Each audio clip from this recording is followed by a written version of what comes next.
Okay, for the next video, we'll be going over Newton's second law, and also talk about adding vectors. So Newton's second law is just, like we said in the last video, force equals mass times acceleration. Also, when we have vectors of forces, let's just say, I'll do a quick example. So we have this, a force in the negative y direction, in the negative x direction, and the positive y direction. So we can add these two just by boom and boom, adding them, and that is going to be the sum vector. So we can do this process with, it doesn't have to just be two vectors. It can be 3, 4, 5, 6, however many vectors. So for, let's just say we had here and here. For example, this one, these two could just cancel out, and our remaining vector and force would just be here. Just this vector in the positive x direction. Okay, so now we'll go on to our problem.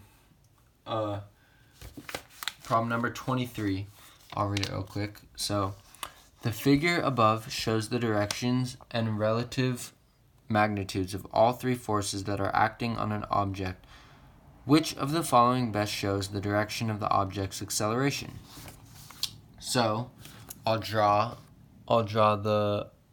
the a little model on our scratch paper real quick. So here, I'll draw the model real quick.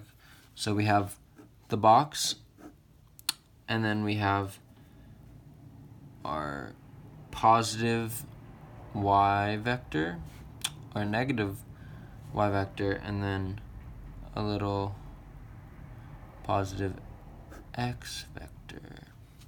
So pretty much what we're going to do is, you can see here's our diagram. This one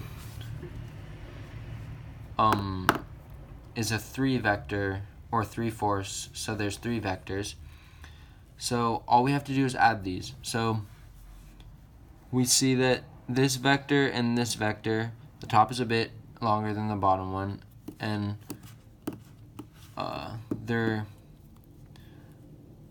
if we add them, we'll get about a shorter positive y vector. So now we have this times this, this and this, and we can add these vectors as well, and that's going to give us a vector like this, going in the positive x and y directions, a little bit more longer in the y direction, in the x direction. So now the question, so this is the vector we're left with by adding right here. So the question is, the figure above shows the directions and relative magnitudes of all the 3 forces, but we're supposed to find the object's acceleration.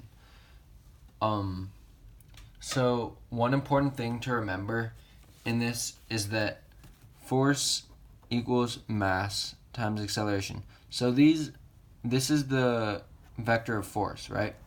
But mass doesn't have a direction. Mass doesn't have a direction, right? Mass is just a unit, grams, kilograms, right? So mass doesn't have a direction. So that means if acceleration has a direction, it's going to be the same direction that force has. So now that we have the force vector, that's going to be the same exact vector for the acceleration, because mass won't change that. So now we look at our answers, at our possible answer sheet, and we see, yep, answer A right here. That one matches the vector we found when we added the initial force vectors here. So here's our new vector, or here's our vector, and that's the vector of acceleration.